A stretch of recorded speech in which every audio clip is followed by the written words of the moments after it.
Hi, we're Desert Sharks, and we're playing Loud Women Fest in New York City on the 10th of May. You should come!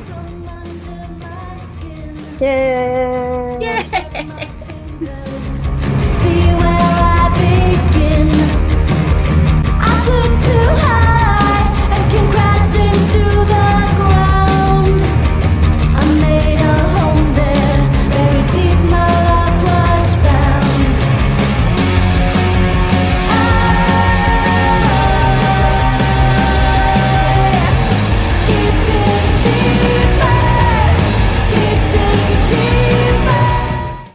I'm Stephanie. I sing and play bass. I'm Rebecca. I play drums. I'm Sunny. I play guitar. I'm Cait. I also play guitar and do backup singing. Hey, it's so great to meet you. Well, see you again, sorry. The last time we met was in London for Loud Women Festival at Rich Mix, which was what, about 5 months ago now? It was so much fun. Too long The ago. best. Ready. Yeah. You were phenomenal. I can't even say the word. You're amazing. It was brilliant. It was. What have you been up to since playing in London? We actually are writing new songs right now. We did like a little weekend getaway to a cabin in the woods and wrote like some skeletons of songs. And literally after we do this interview, we're going to go to our practice space and flesh out a couple more. So yeah, new music coming on the way. Wow. Very, very beginning stages, but we're pretty quick these days. So. Ah, that's incredible. I saw you've had an EP out last year. Is that right? Yeah. Yes. We put out a split last March. Yeah. Last March with this other band that we're friends with here called A Very Special Episode. And we each did 2 songs. So it was honestly the fastest we've ever written and recorded and put something out. We don't have an exact timeline of when this new stuff is coming out, but we hope it comes out in 2025. That's the goal, at least. And we'll be playing them live sooner than that, so maybe we'll be we can like catch one at a $3 bill on May 10th. Oh yeah, I bet we'll have at least one new song by then for sure. That's the goal. The goal. At least one to play I then. think we can do it. Yeah. Oh, fantastic. Have you played at $3 bill before? Yes, right when the COVID restrictions lifted.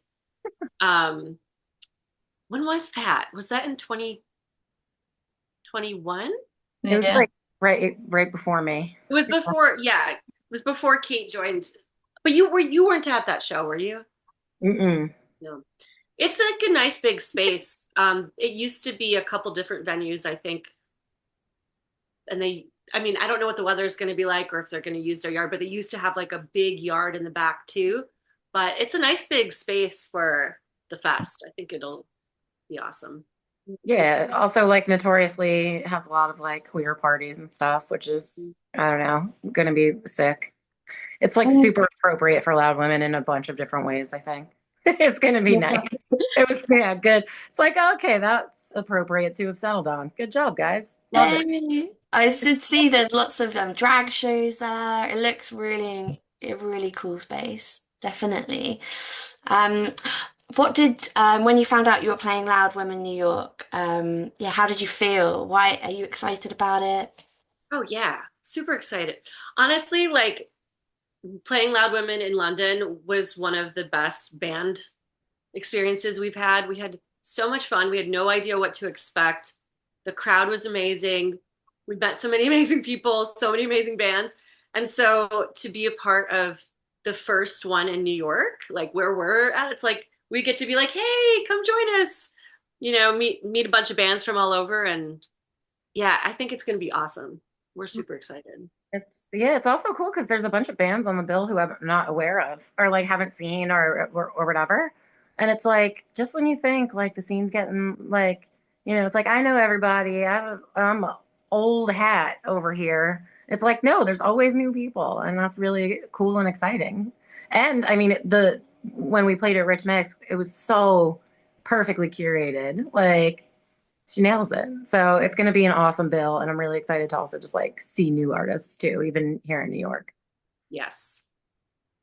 And just to like build more connections too with like I know that there's bands coming over from the UK. I don't know if there's a bands coming over from a bunch of different countries or not, but I don't know, just to meet people and yeah, experience new music is really exciting. What's the scene like in Brooklyn? It's awesome. It's definitely in an interesting spot right now. Like years ago, there was a lot more venues, a lot more DIY spaces, and a lot of those have since closed. So we're kind of watching it continually evolve as far as places we can play. I feel like it's just like a big group of camaraderie. Like we have so many friends within the music scene that we go to each other's shows, we hang out, we're all really cool and chill. It doesn't really particularly feel cliquey. I'm sure there are cliquey things that happen, but we're just too old to care.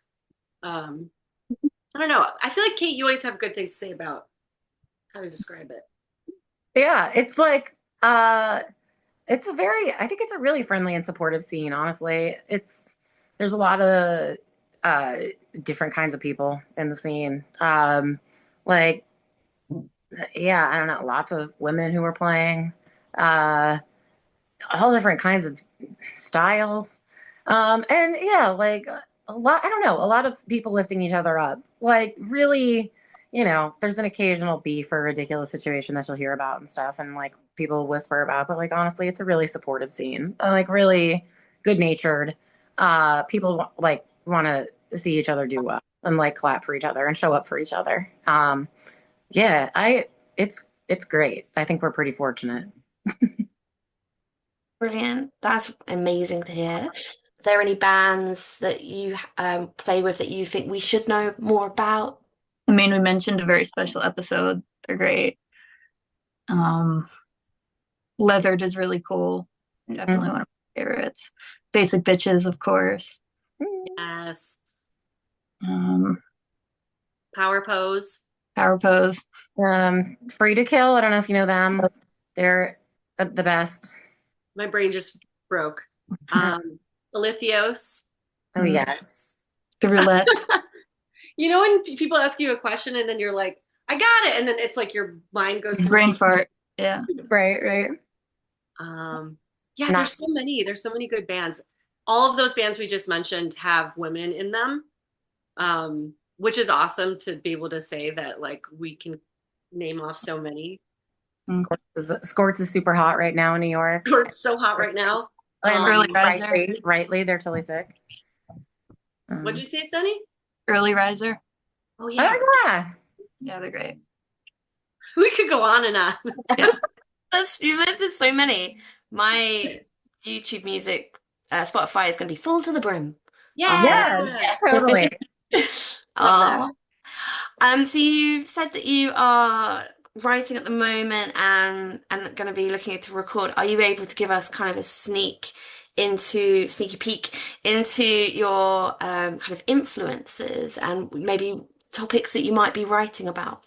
One of the things that we've been doing in this writing session and previous writing session is we've come together with like inspirational songs that we like.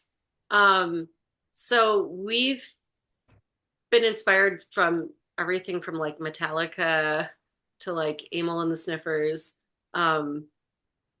It's still like really like the seeds are starting to sprout. So there, as far as like exactly what the lyrics are going to be, not sure. It is definitely like a wild time here in America. I mean, it's a crazy time. So I'm sure there will not be any lack of subject matter, but I think we definitely are going to keep.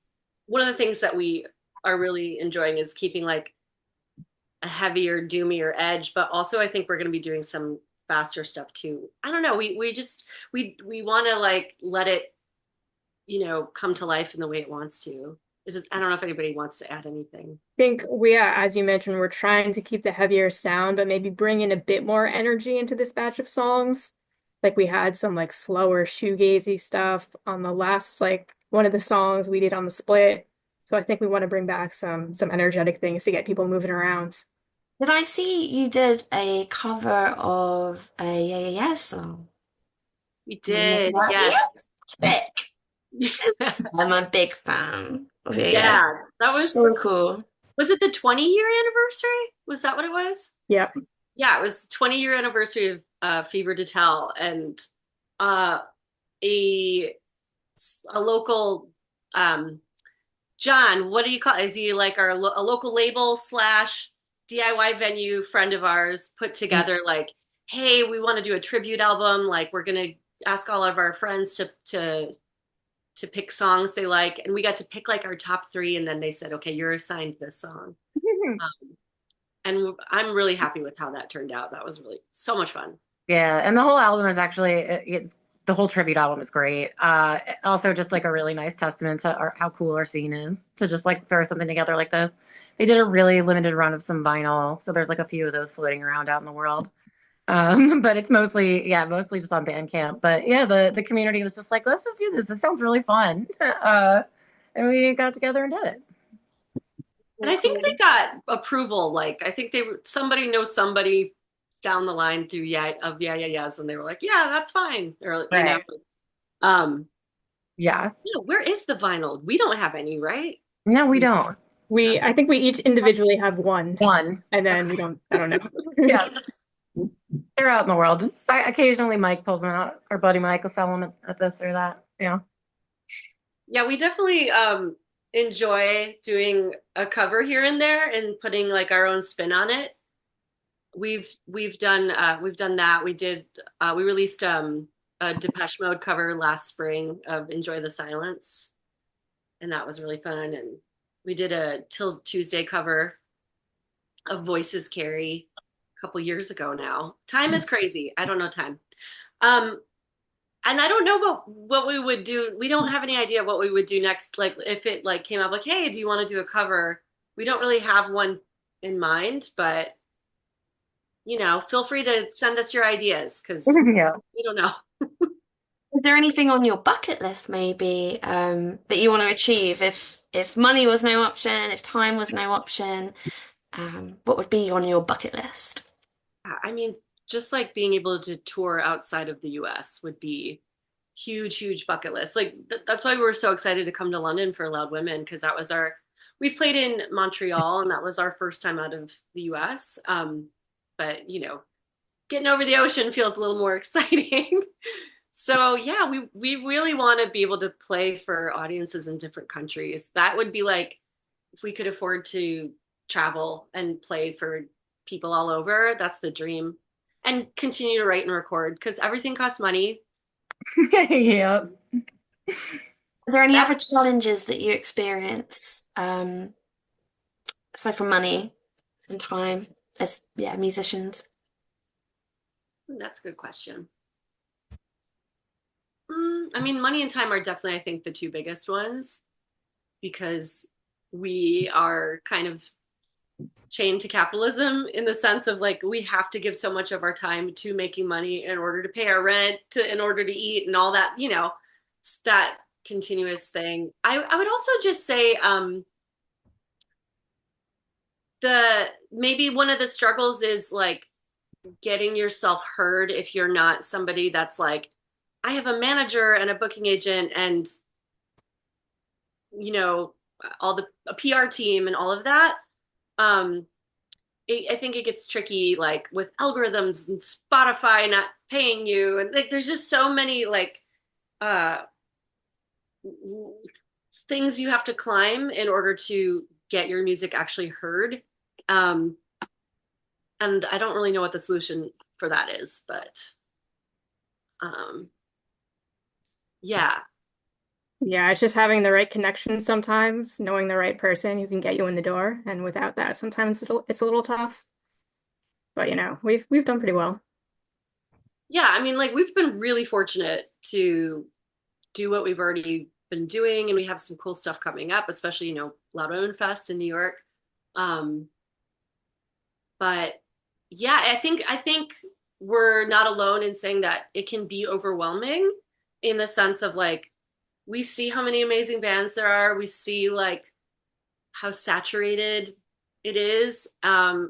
It's having something to propel you to that like next level. Like we've been, you know, kind of doing our thing for a while and we'd love to kind of grow a little bit more, but it's kind of hard figuring out what the next step is.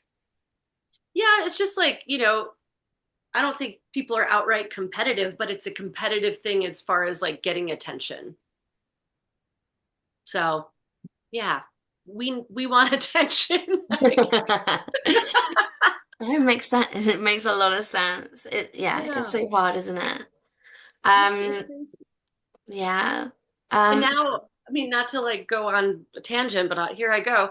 And now with our social media apps getting kind of like overrun by politics and stuff, I don't know what the future is going to be as far as like sharing your music and exposure and community and all that, because it's like you work so hard, you got to build your following, and then you're like, oh, Instagram just forced me to follow Donald Trump and I didn't want to, so I'm just gonna put it in